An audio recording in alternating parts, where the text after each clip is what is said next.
Hello friends, and welcome to Ariel's Twilight Years, how to be a really old model. I'm at home today. It's a miracle.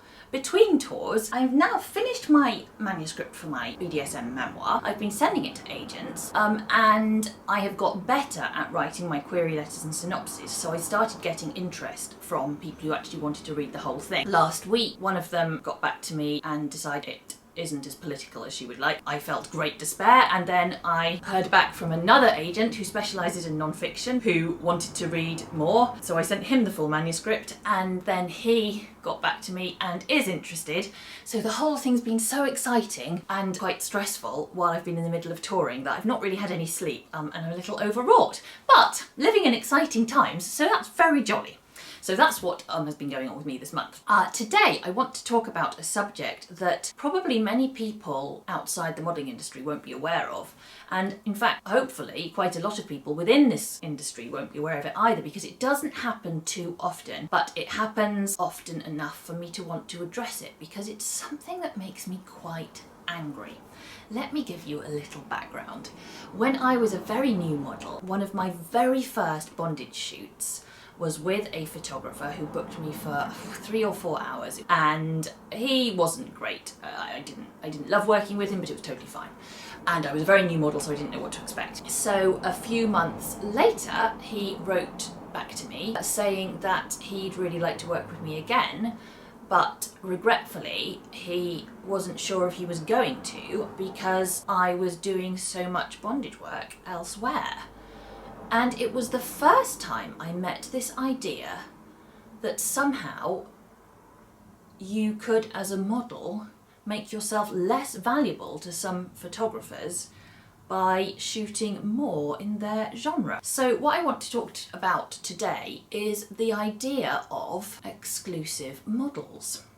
Because in my career, I have met this several times when I've met photographers who have got hold of a very new model, perhaps they've even got hold of someone who isn't a model yet, and have somehow managed to make her exclusive to them. So perhaps they've started managing her, so they get all her work emails from other people who want to work with her, and they turn down work on her behalf because they want to keep her especially for them. So I think quite often it's a sort of territorial issue, but the thing I meet more often than that is when photographers or producers who work in a particular genre, for example bondage or spanking, want to make a model exclusive to them for that genre. So I've met this several times, either with people who tried to offer it to me, or people who tried to offer it to model friends of mine, or people who successfully managed to stop a model doing a certain genre with anyone except them. I have a few problems with this. Firstly, it seems bizarrely territorial and strangely insecure. I think quite often it's because the photographer or producer involved is scared that if the model is free to go and have other experiences, she'll realise perhaps that this original producer who's got hold of her isn't quite the king of the world that he's presented himself as, and that perhaps he isn't the best person in his entire genre to work with. So I do not like that very much. I think it seems like treating women or people like territory, chattels, and I don't agree. But I think there's another thing going on which, in all honesty, I think I find even more disturbing, and that is that I think quite often the producers who want models to be exclusive to them in the genre of bondage or spanking or whatever genuinely think that the model is cheapening herself by doing this work with other people, which suggests to me that they actually, on some level, think she's cheapening herself by doing it at all, including with them. So it actually seems a bit of a slut-shaming issue that, well, you make yourself a bit of a slut by doing spanking on one site, but you make yourself even more of a slut if you do spanking on multiple sites, spreading yourself around. I think that's what they are sometimes saying. And I find that very disturbing. So I had a conversation with a spanking producer who had tried to dissuade me from working with other producers several times over the years of our acquaintance. And eventually we had a frank conversation about it, in which he said that models who aren't exclusive don't sell as well. Now, I know that's not true. Sometimes having a new model who's never appeared anywhere else can sell really, really well. But sometimes also having someone who's a specialist in their genre and very well known can sell very, very well. And I said to him that it's very strange because in mainstream film, I have never heard of a producer or a director saying, oh my god, we can't cast that to Jennifer Lawrence because, you know, she's really popular. Ugh, she's been in all these films. She's opened loads of movies. Ugh, she's played the lead in multiple films this year. Ugh, she's just so tainted. She's so dirty. And when I said that to him, he said, oh, well, it's different in Fetish. Is it though? Is it? Because in my experience, Fetish fans are very, very loyal. And I know perfectly well that I sell better for many producers than I did when I was new. Now, this is not to denigrate new models at all, and I know that having fresh faces on your site is a good thing. But Jesus, I mean, think about what you're saying if you don't want models who are passionate and committed enough to have worked with a large number of people in their genre because they're motivated to learn as much about the subject as they can. I know for a fact that the more fetish producers I work with, the more ideas and techniques I'm exposed to, and I become a better model as a result. And I know there are arguments about overexposure. It's possible that if I went to, say, the USA and worked with every spanking producer who existed there within a period of a month, then I do see that the websites I worked for would all be swamped with footage of me during the same short time period, and I can see that might present some sort of problem, but that's not really what I'm talking about here.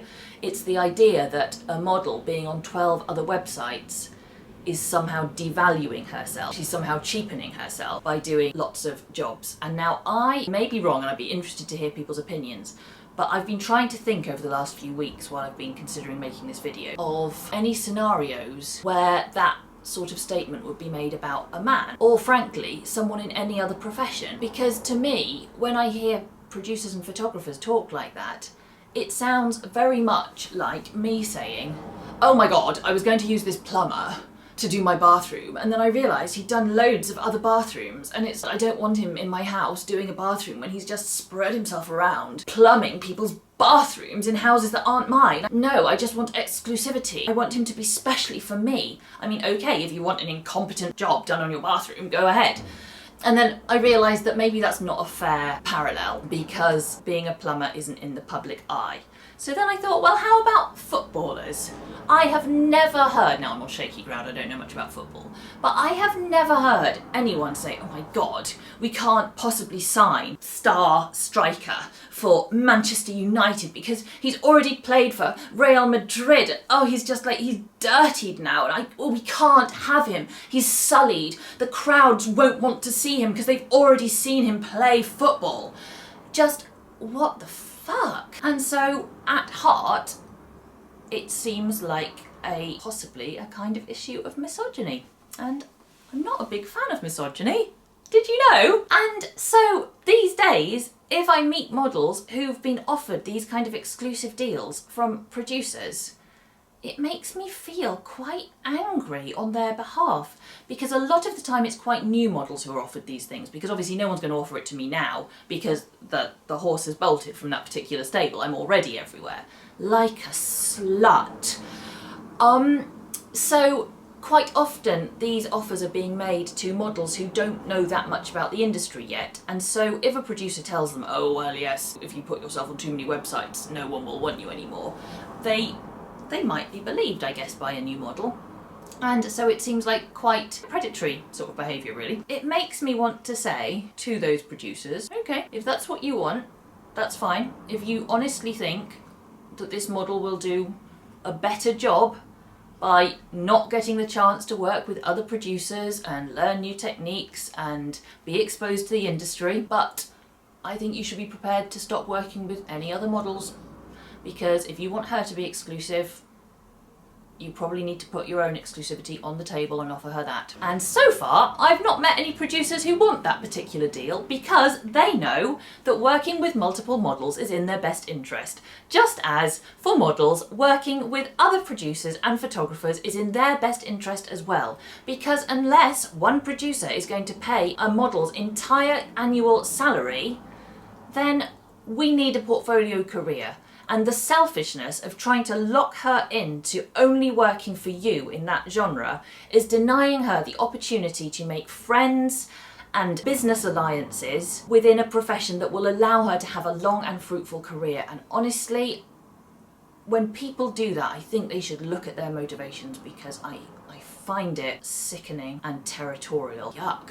So that's all I wanted to say about that. I'm going to stop there, because although it's an issue I feel quite passionate about, it's actually relatively simple. All I want to say is, don't do that. If you honestly think she's cheapening herself by working on other websites, don't cheapen her by letting her work on your website. If that's really your attitude to the profession, then maybe you should get out of the profession. So that's all I have to say. I will be updating you shortly, hopefully with more news about my hopeful book progress. So I'll be back next month. Thank you as always for joining me. Do let me know. This is an interesting subject to me, because although I feel uncomfortable with the idea on quite a visceral level, I'd be interested if anyone can think of other professions in which people try to make this sort of demand on a performer or a contractor. So let me know below. Thank you. Goodbye.